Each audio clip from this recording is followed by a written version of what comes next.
నమస్కారం, welcome to I dream. ధర్మ మార్గం విత్ విజిత కార్యక్రమానికి స్వాగతం. అయితే ప్రస్తుత రోజుల్లో చాలా మంది ఉద్యోగరీత్యా ఎన్నో రకాల ఇబ్బందులు పడుతున్నారు. అది ఉద్యోగం చేసేటప్పుడు వాళ్ళకు పక్కన వాళ్ళతో వచ్చే ఇబ్బందులైనా సరే, వాళ్ళ కష్టానికి తగ్గ ప్రతిఫలం దక్కకపోవడం వల్ల అయినా సరే, ఎన్ని రోజులు ఉద్యోగం చేస్తున్నా కూడా ఉద్యోగంలో ఎదుగుదల, ప్రమోషన్స్ లాంటివి లేకుండా ఉండటం కానీ, ఇలా రకరకాల సమస్యలు అయితే చవి చూస్తూనే ఉన్నారు.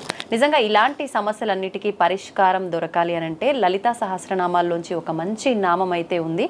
ఆ నామం ఏంటో ఇప్పుడు గురుగారితో మాట్లాడి తెలుసుకుందాం. ప్రస్తుతం మనతో పాటు ఉన్నారు ప్రముఖ జ్యోతిష పండితులు నందిబట్ల శ్రీహరి శర్మ గారు. ఇప్పుడు వారితో మాట్లాడేద్దాం. గురుగారు, ఉద్యోగరీత్యా చాలామంది రకరకాల ఇబ్బందులు పడుతూ ఉంటారు. చాలా హార్డ్ వర్క్ చేస్తుంటారు, కానీ దానికి తగ్గట్టుగా ప్రతిఫలం ఉండదు, గుర్తింపు ఉండదు.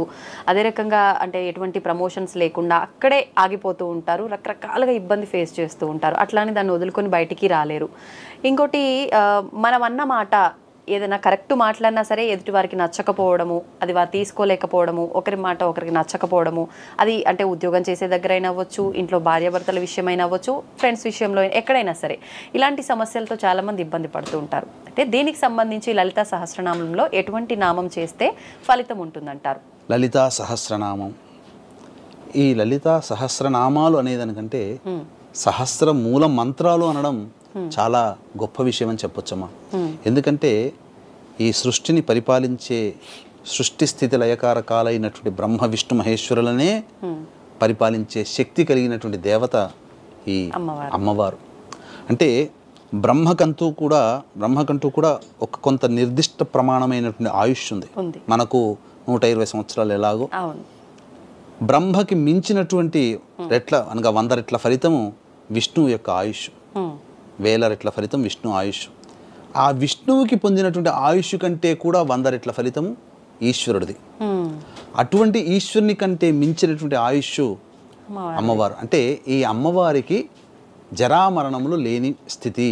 అంటే ఎన్ని మహాయుగాలు దాటిపోయి, ఎంత ప్రళయాలు అయిపోయి, సృష్టి మొత్తం నాశనం అయిపోయినా మళ్ళీ తిరిగి పునఃసృష్టి జరిగిన ఆ అమ్మవారి యొక్క ఆయుష్ తీరదు. నిత్య నూతనం, నిత్య సత్యమై పరబ్రహ్మతత్వంలో వెలుగొందేటువంటి అమ్మవారు. మనకు తెలిసి ఈ అమ్మవారు విశ్వాన్ని పరిపాలిస్తుంది. విశ్వం అంటే మనకు తెలిసి భూమి కాదమ్మా. ఈ భూమి కింద అతల వితల సుతల తలాతల రసాతల మహాతల పాతాళ లోకాలు కూడా ఉన్నాయి. ఈ మించినటువంటివి స్వర్గలోకము, ఇది మర్త్యలోకం అనగా భూమి మీద మనుషులు నివసించే స్థానము మర్త్యలోకం. మర్త్యలోకం మించినటువంటి భువర్లోక, సువర్లోక, మహర్లోక, తపోలోక, జనోలోకం అనేటువంటి 5 లోకాలు కూడా భూమి మీద ఉన్నాయి. ఈ భూమిని ఆధారంగా ఉండి మరి ఇటువంటి భూమిని పోలినటువంటి భూములు కొన్ని కోట్లు ఉన్నాయి. మరి ఇది ఒక గెలాక్సీలో మనం చూస్తున్నాం. రీసెంట్గా కనుగొన్నారు శాస్త్రవేత్తలు, భూమిని పోలినటువంటి మరొక గ్రహమండలం ఇంకొక చోట ఉంది అని చెప్పి. మనకు తెలిసి నవగ్రహాలు, కానీ ఈ నవగ్రహాలని పోలిన నవగ్రహాలు కూడా ఇంకా చాలా ఉన్నాయి విశ్వంలో. మరి వాటన్నిటినీ కూడాను పరిపాలించేటువంటి స్థితి ఈ లలిత అమ్మవారికి ఉంటుంది. మీరు ఒక లలిత అమ్మవారి యొక్క చిత్రపటాన్ని చూస్తే ఈ లలిత అమ్మవారిని కొలుస్తున్నటువంటి బ్రహ్మ విష్ణు మహేశ్వరులు అందరూ కూడా అమ్మవారి పీఠాన్ని అధిరోహిస్తున్నట్టుగా ఉంటుంది. వినాయకుడు, వీళ్ళందరూ కూడా అంటే మామూలు తత్వం కాదమ్మా అమ్మవారిని. కాబట్టి ఈ అమ్మవారికి సంబంధించినటువంటి సహస్రనామాలు ఒక్కొక్క నామము ఒక్కొక్క మంత్రము, మూలమంత్రమే. మనం ఎక్కడికో పోయి అజ్ఞానాంధకారంలో మరిచిపోయి, అసలు అజ్ఞానాంధకారంలో మునిగిపోయి, అసలు దైవం కాని దైవాన్ని ఇప్పుడు దేవుడిగా పెట్టి పూజ చేస్తున్నాం. అందుకనే వారణాసిలో చైతన్యం మొదలైంది. మన దైవం కాని దైవాన్ని మనం పూజించడానికి అర్హులం కాము అని చెప్పి చైతన్యం, అక్కడ నార్త్లో చైతన్యం ఉంటుంది.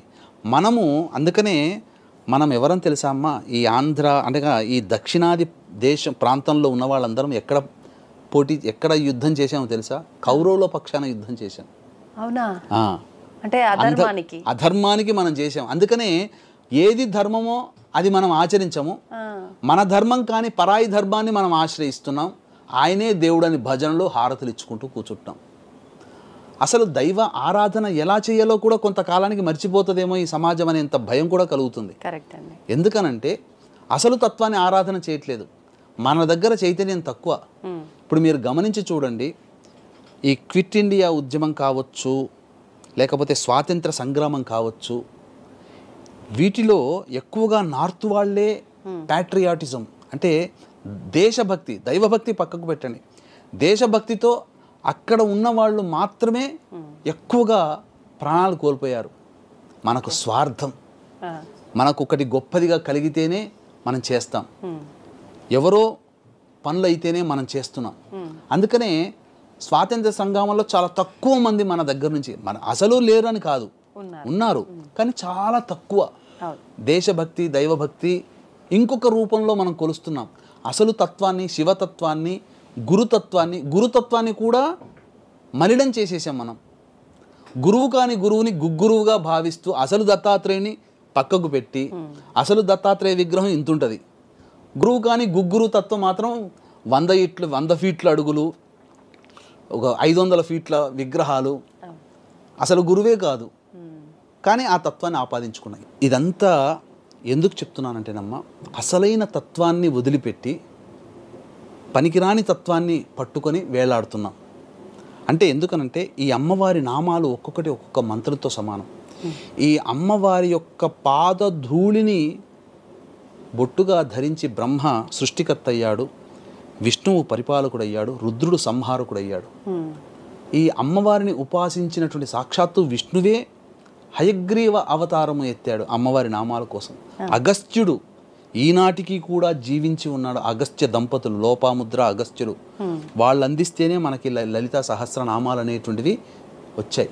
ఓకే, కాబట్టి ఈ ఒక్కొక్క నామం ఒక్కొక్క విధమైన మంత్రం కదమ్మా. ఇప్పుడు సమాజంలో చాలామందిని పట్టి పీడిస్తున్న సమస్య ఏంటి? ఉద్యోగం దొరక్కపోవడం, ఉన్న ఉద్యోగంలో పైకి ఎదగలేకపోవడం, ఇతరుల వాళ్ళ యొక్క కుట్రలకి కుతంత్రాలకి బలి అయిపోయి రావాల్సినటువంటి ప్రమోషన్లు రాకుండా ఆగిపోవడం, లేదా అన్ని అర్హతలు అన్నీ ఉన్నా పెద్దవాళ్ళ దృష్టిలో మనం పడలేకపోవడం. ఇంకా చెప్పాలి అనంటే ఇంట్లో కుటుంబ సభ్యులు ఒకరి మాటని ఇంకొకరు గౌరవించుకోవాలి. అప్పుడే కుటుంబం కానీ సంస్థ కానీ ఎదుగుతుంది. ఏమవుతుందంటే మనం చెప్పిన మాట కుటుంబ పెద్దలు తీసిపారేస్తుంటారు.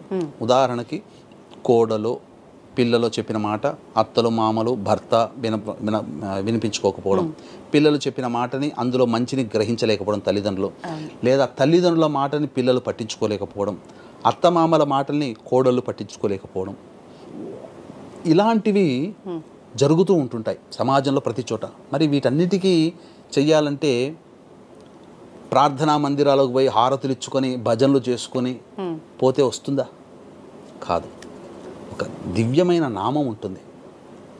కాబట్టి ప్రతి పేరుకి పక్కన లాస్ట్కి రామని పెట్టుకుంటాం. ఆ రామని పలకడం ద్వారానే మనకు పనులు అవుతున్నాయని తెలుసుకోలేక గురువు కానీ గుగ్గురు వల్ల అవుతున్నాయి అనుకొని భ్రమలో ఉంటున్నారు. ఈ లలితా సహస్రనామాల్ని కూడా తక్కువ అంచనా వేస్తున్నారు.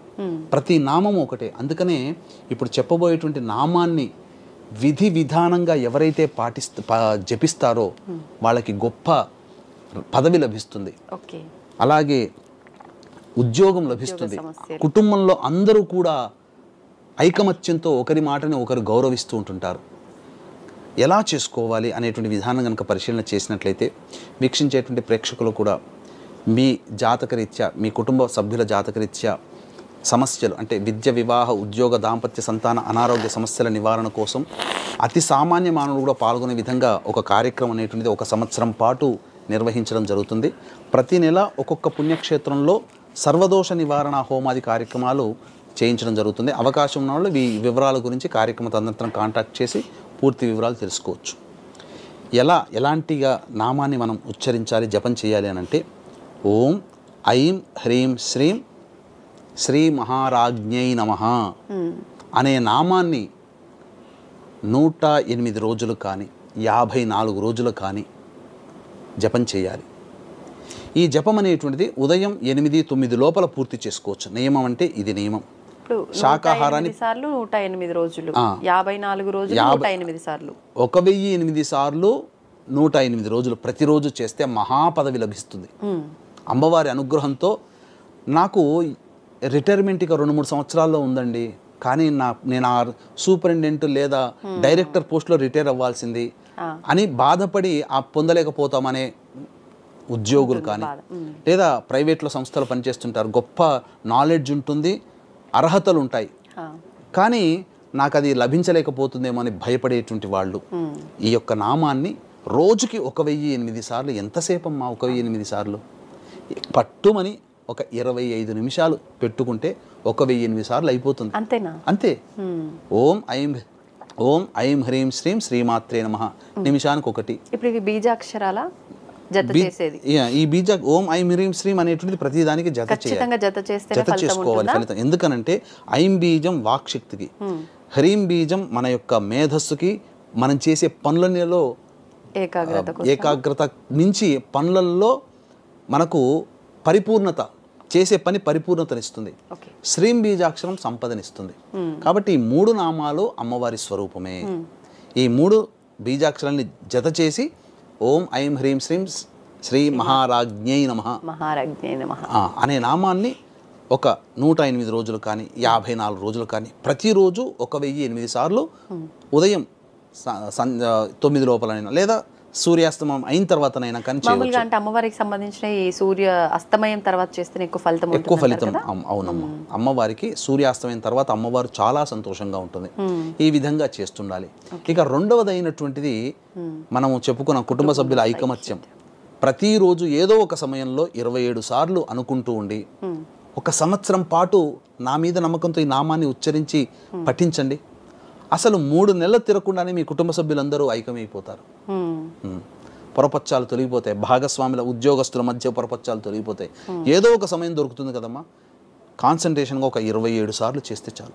ఓకే, ఆ విధంగా అంటే ఖచ్చితంగా పూజా మందిరంలో కూర్చొనే చేయాలి, పూజ ఎక్కడైనా ఒక పవిత్రమైనటువంటి స్థలంలో. ఓకే, ఇప్పుడు అంటే ఉద్యోగం చేసే వాళ్ళు నాకు ఒక 10 నిమిషాలు వీలుంది అంటే ఎక్కడైనా కానీ తూర్పు వైపున కానీ ఉత్తరం వైపున కానీ ఫేస్ పెట్టి ఈ నియమాన్ని పాటిస్తే చాలు.